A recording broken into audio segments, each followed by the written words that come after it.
Some news is coming in. Let's go straight to details of the hijab showdown. The hearing is underway in court right now. The petitioner said the High Court misused Karnataka government by Karnataka government. Petitioner says Muslim girls forced to remove hijab. Schools forcing children to remove hijab. Petitioner is seeking clarity on the order of the Karnataka government. Nolan Pinto is getting us more details on that story. The hearing once again has resumed. Take us through the details, Nolan, of what is being said in court right now by the petitioners. Well, Sneha, in fact, the Karnataka High Court has resumed hearing, and initially itself you have the senior advocate who actually came out with a request, in fact, yesterday, Advocate Mohammed Tahir. He says that the order passed by the court is misused by the state. In fact, he was the one, on behalf of the petitioners, requested the court to actually postpone the hearing till after the elections that are taking place now across India. He says Muslim girls are forced to remove their hijab, and he gives an example. Says in Gulbarga or Kalburgi, government officials went to an Urdu school and forced the teachers and the students to remove their hijab. He also goes on to add that the order is getting misused by the authorities. I have presented the media reports. Now, this is when the Karnataka High Court says we will ask the respondents to get instructions on this, and the Advocate General says that the affidavit is vague. That is when the Karnataka High Court asks who filed the affidavit, and he goes on to say that that is Advocate Tahir, that I have filed the affidavit. Now, it is a rule that councils cannot file affidavits, and that is why the Karnataka High Court stated that councils cannot file an affidavit. That will be a misconduct. And Tahir, in fact, the Advocate Tahir says that the order is getting misused by authorities. I've presented all the media reports, and the Karnataka High Court goes on to add that we will ask the respondents to get instructions on this. As of now, Senior Advocate Devdutt Kamath has begun his submissions. He actually sought to make a clarification regarding what really happened yesterday. Towards the end, Sneha, there was an issue with public order, the translation in the Kannada word and how it was translated over here. So basically, they have been discussing on that.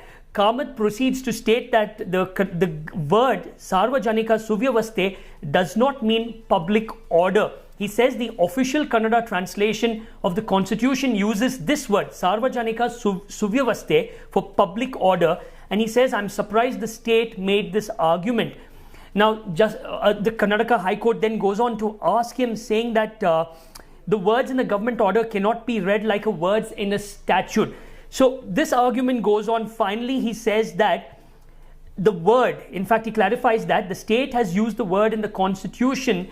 The word has to be given the same meaning. Public order, as per constitution in Kannada, is Sarvajanika Suvyavaste. Interestingly, this is used nine times in the constitution. So he says he rests. He does not want to argue much more on this. So basically, this is what's happening as of now. All right, be with us, Nolan. I'm also going to go to Nagarjun, who's getting us more details on that story as well. Nagarjun, the very fact, and we saw the videos of them go completely viral, of women, teachers, young girls having to take off their hijab while entering the school premises. That certainly is something that the petitioners have brought up in court. Also, politically, it's a big issue. But in court, that matter has been brought up today. Well, that is true. In the last 2 days, how in schools, when the 10th standard schools were opened, people did still come in hijab, both teachers and students in Shumaga, in Mandya, in Gulbarga, Bidar, in Udupi as well. But then the school authorities made sure that the hijab was removed at the gate. They were not even allowed to enter, to give an empty classroom where they could change their clothes and then enter the classroom.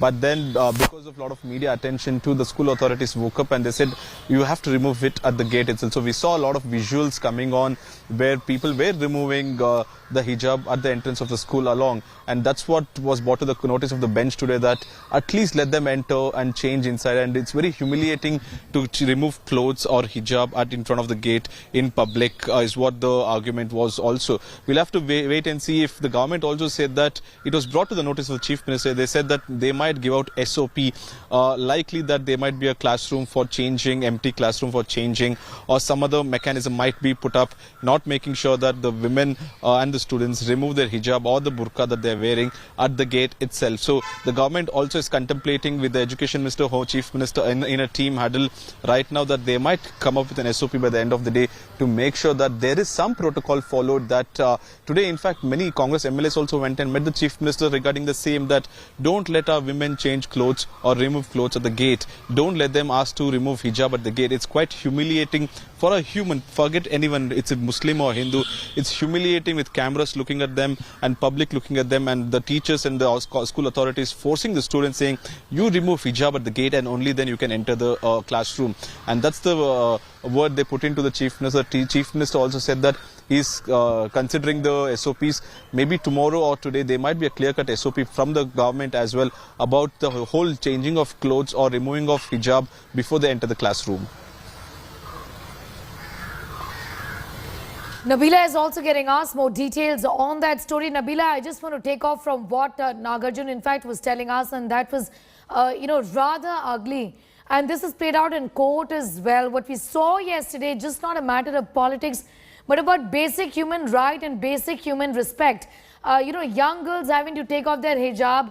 This is so much confusion on the ground. What really are you seeing today, given that the hearing essentially continues in this matter?